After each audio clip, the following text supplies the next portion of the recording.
सिन्नर तालुक्यातील जायगाव येथे ग्रामीण भागातील मुलींच्या शिक्षणाला चालना देण्यासाठी 30 शाळकरी विद्यार्थिनींना सायकलींचे वितरण करण्यात आले.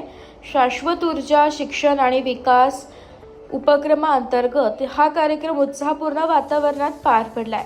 हा उपक्रम ग्रामीण मुलींच्या शिक्षणातील दैनंदिन अडथळे दूर करण्याच्या दृष्टीने एक महत्त्वपूर्ण पाऊल मानले जाते. या उपक्रमास जनरल मिल्स इंडिया यांचे सहकार्य लाभले. ग्रामीण भागातील अनेक विद्यार्थिनींना शाळेत जाण्यासाठी दररोज लांब अंतर पायी पार करावे लागते. त्यामुळे होणारा शारीरिक थकवा, वेळेचा अपव्यय आणि अनियमित उपस्थिती यावर उपाय म्हणून सायकलींचे वितरण करण्यात आले. या माध्यमातून विद्यार्थिनींच्या शाळेतील उपस्थिती वाढण्यास, वेळेची बचत होण्यास आणि आत्मविश्वास दृढ होण्यास मदत होणार आहे. हा प्रकल्प बोस्कोनेट व बॉस्को ग्रामीण विकास केंद्र यांच्या संयुक्त विद्यमाने राबवण्यात आला. कार्यक्रमास जनरल मिलच्या प्रतिनिधी सौ जाना गॅफनी, सौ एलेना कॉर्टेस, सौ जयश्री नीलखन व सौ शिवांगी शर्मा उपस्थित होत्या. या प्रसंगी बोलताना सौ जयश्री नीलखन यांनी विद्यार्थिनींना शिक्षणाकडे जिद्द आणि उत्साहाने वाटचाल करण्याचे आवाहन केले. त्यांनी सांगितले की शिक्षणामुळे मुलींना आत्मनिर्भरतेकडे वाटचाल करता येते आणि आयुष्यात नवी दारे उघडतात. सौ जाना गॅफनी यांनी या उपक्रमाचा भाग होता आल्याचा आनंद व्यक्त केला आहे.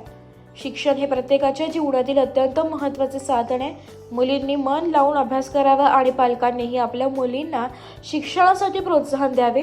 सौ शिवांगी शर्मा यांनी विद्यार्थिनींच्या जिद्दीचे कौतुक करत त्यांच्या प्रयत्नांना दाद दिली आहे आणि शिक्षणाच्या माध्यमातून प्रगती साधण्याचे आवाहन केले.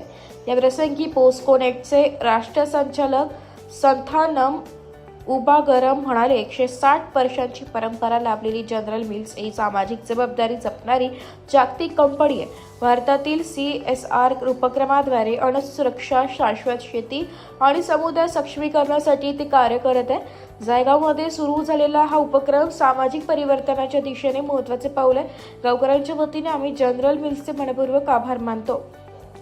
या कार्यक्रमास गावाचे सरपंच संतोष दौंड, शाळेच्या मुख्याध्यापिका सोनवणे यांची उपस्थिती लाभली.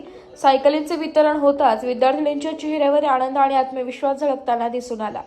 ग्रामीण मुलींच्या शिक्षणातील अडथळे दूर करून त्यांना सक्षम आणि स्वावलंबी बनवण्याच्या दिशेने हा उपक्रम एक महत्त्वाचा टप्पा ठरत असल्याचे मत उपस्थित मान्यवरांनी व्यक्त केले. ब्युरो रिपोर्ट, नाशिक लोकशाही न्यूज, नाशिक.